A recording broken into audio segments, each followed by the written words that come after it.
The hum of fluorescence buzzed above as I sat stiff in my chair, eyes burning at the screen but not seeing anything. My boss, Carlos, broad-shouldered and always sweating through his shirts, stood behind me making no attempt to lower his voice. Roberto de novo, he jammed a stubby finger at my cluttered lines of code. We need real software, not this nonsense with your robot dreams. Customers don't want artificial intelligence. They want their spreadsheets to work. Laughter slid across the cramped open office. Isabel, 2 seats over, didn't bother hiding her smirk. My chest prickled. I felt every eye on my unfinished demo, broken again, failing in front of the one man whose approval mattered. The little voices in my head, echoes of my brothers and childhood friends, all jeering. Who did I think I was? I could fix it tonight, I said, voice thin. It just needs.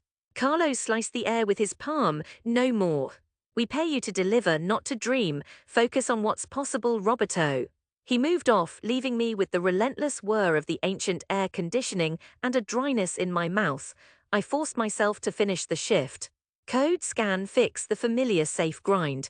But my real project, the one I worked on at night after me and Vo were asleep, my AI bot coded to understand Brazilian street slang and help favela kids learn, sat unfinished, hidden deep on a flash drive.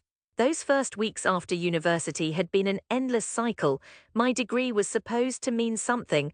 I was the first source to finish college, the hope of my family. But in the tightest corners of my community, nobody cared about artificial intelligence. When I tried to explain what I was building, what it could mean, they laughed or simply shut off. Vai trabalhar, garoto. The world isn't for inventors, just get paid. Papai had said it years ago with a resigned shake of his head. At that office, humiliated by someone who didn't even know my mother's name, I understood. If I stayed, I'd drown in their smallness, so I quit. No goodbye, just a silent pack-up, walking past Carlos and Isabel pretending not to notice. Going home early, I saw the stare of my neighbor, Dona Celina, leaning in her doorway, hands folded on her apron. Her frown was a question. Why are you back? Me was home from the bakery, hairline damp from the heat. She studied my face, saw something that worried her, but I lied easily, said work had let me go. She pressed her lips together and made dinner quietly. Later, in bed, I heard her voice through the thin walls, soft with fear. Vai conseguir outro. He's smart, he always finds a way. The mornings that followed were thick with doubt. I'd rise before the sun, type until my wrists ached, rework my code, throw away most of it. When lunch came, I'd duck out for feijão, eat standing by the window. The view was only cracked tile roof and tangled power lines, but my mind zipped with ideas. Sometimes the boys from the old gang, now men with tired faces and new bellies, spotted me. Roberto, genius of computers, one would call, laughing, still playing video games. Others would ask, what's that, Pokémon? You teaching Alexa to cook feijoada? I learned to keep to myself, the laughter still strung, but I was used to it. When even my family grew wary, though cautioning, don't lose yourself in daydreams, I bit down hard, turned again to the code. But in those dark months, a fire started.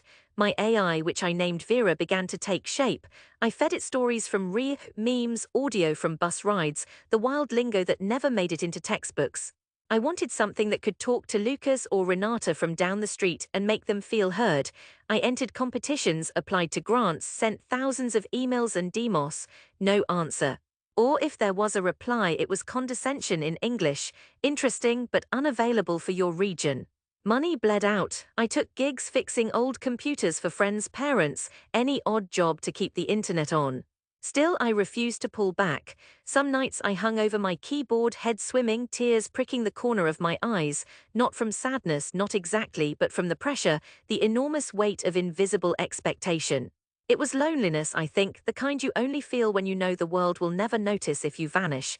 Dignity, that fragile thing, was all I held. If no one else believed, I still would, even as I sat in faded shorts, eating reheated stew, typing into the abyss. Years clicked by. I learned to shape my narrative, to present Vira not as some foolish robot but the potential key to literacy, the tool that could bridge favelas and libraries, street talk and university. Still, success seemed as fictional as a TV novella, until late one night an email blinked through from Berlin, a startup accelerator, inviting me, expenses paid, to pitch Vira. I'd read the message dozens of times before believing. I showed me in the kitchen. Her first reaction was worry. You can't speak German. I laughed for the first time in weeks. It was never about Germany. The airport, the strange new cold, the endless grey of a northern city, it all felt like a lucid dream. I stood in front of a boardroom of skeptical faces, explaining code in accented English, and for once they listened. After a young woman from Sao Paulo approached, tears in her eyes, "My little brother could use this," she said quietly. That night in the cheap hotel room, I realized I'd finally been heard. We won the grant. My life twisted on its axis. Tech giants wanted meetings, at first just to hear the crazy Brazilian whose AI understood street slang better than Google. Investors called. I moved temporarily to Berlin. The air always sharp, my breath frosting. Even with the success, old wounds remained tender. I called me most nights. Sometimes she cried softly and said she was proud. The neighborhood, however, was distant, following rumors half in disbelief. I worked non-stop iterating Vira, expanding its reach, hiring other hungry coders often like me, young, overlooked, desperate to be taken seriously. The day I signed the deal with an education ministry, I sat on my tiny balcony and sobbed until the Berlin traffic faded altogether, until I could almost hear the waves at Copacabana and my mother's gentle humming. Eventually, I knew I had to return home, not for closure exactly, something more basic, to show my family and those old voices that the dream they mocked had turned into something you could touch and see and use. The flight home was long, anxious hours pressed between anticipation and dread. I worried that the Rio I remembered wouldn't want the Roboto I'd become. My bag was heavy with laptops, demo tablets, and a thick folder of signed contracts. When I landed, heat hit like an old friend. Me waited at arrivals, nervous and small in a fresh white dress. She cried when she saw me, arms tight as ropes. Mu filho. Mu filho, even though now stooped, grinning shy, kissed my cheeks and thanked God. But the old ghosts weren't so easily chased away. My brothers teased, the neighborhood men whistled. "Look who's returned, the engineer from Berlin. Did you bring us robotic fish to fry?" They laughed, but I smiled. I set up the launch of Vira in the heart of our Bairro, using the community center where I'd learned to read under fluorescent bulbs as a boy. I invited everyone, old classmates, cousins, mothers, the same people who'd thought I was crazy. On the morning of the event, heavy clouds hung above the favela, rimmed with the hot scent of impending rain. The building buzzed. Kids in borrowed uniforms tugged on each other, mothers carried infants, men folded arms skeptically. The same faces that had mocked me, doubted me, now gathered, murmuring, "What is it? A robot teacher? Some silly toy from Europe?" I greeted them inside, nerves knotting my stomach.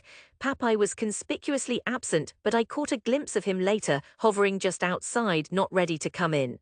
The rhythm of drums echoed from a street nearby. People waited. I took a deep breath, cleared my throat, and let the slides play behind me. English, German, even Portuguese, all secondary to the music of Vira, chattering in the language of the favela. The demo began. A shy girl, Luciana, stepped up clutching a battered notebook. She spoke low and full of slang. Vira responded, not with cold, correct answers, but soft, patient encouragement, peppered with jokes only we would know. Kids leaned in, faces lighting up. Isabel, flown in from the old office by my CEO in Berlin, awestruck. Even Carlos Greyer, sweating in a cheap suit, was there, arms folded. I saw their faces change, something shifting, humility or disbelief. A sharp, skeptical voice rose. "But can it really teach?" Another adult, arms crossed, challenging. I nodded. "Try her," I said, gesturing to Vira. He did. And Vira answered his jibes with smart-mouthed charm, then redirected, explaining AI in terms of samba, football, street stalls. The tone in the room shifted from scorn to interest to amazement. By the time Luciana repeated her lesson, flawless, the crowd applauded. When the sign-in sheet thudded with new names, mothers pulling children forward, the dam burst. Even old neighbors, once full of doubt, shook my hand, faces open in praise or apology. "Roboto," one old school friend said, gripping my shoulder, "I didn't think you'd make it, but I see it, I see what you made." That afternoon, clouds broke, sunlight slanting gold through the open courtyard. I stood outside, sweat and salt drying on my neck, breathing it all in. I watched the children play with the demo tablets, helping each other, learning, laughing as Vera cracked joke after joke in their own tongue. Me and Vo came to my side. Me slipped her hand in mine, wordless and proud. Later still, I saw Papai lingering near the gate, caught between pride and his old caution. He finally stepped forward, eyes watery. "This time you did it, Philho." Words caught in his throat, and he nodded, not quite able to say more. Dignity hung between us like an offered hand. As the evening came, I realized I had returned not just to Ria, but to myself. I wasn't the boy mocked at work, nor the outcast in his own community. I was a man who'd chased a ridiculous dream through dark, lonely hours, burning for proof, for dignity, for something that couldn't be mocked. Now, as laughter spilled from the center and boys kicked a ball past old, fading walls, I felt the wound inside had closed, finally, with pride. The city outside my window grew loud again with the heat of evening. I heard in it all the fierce, funny, impossible music of Rio, the heartbeat I had never really left.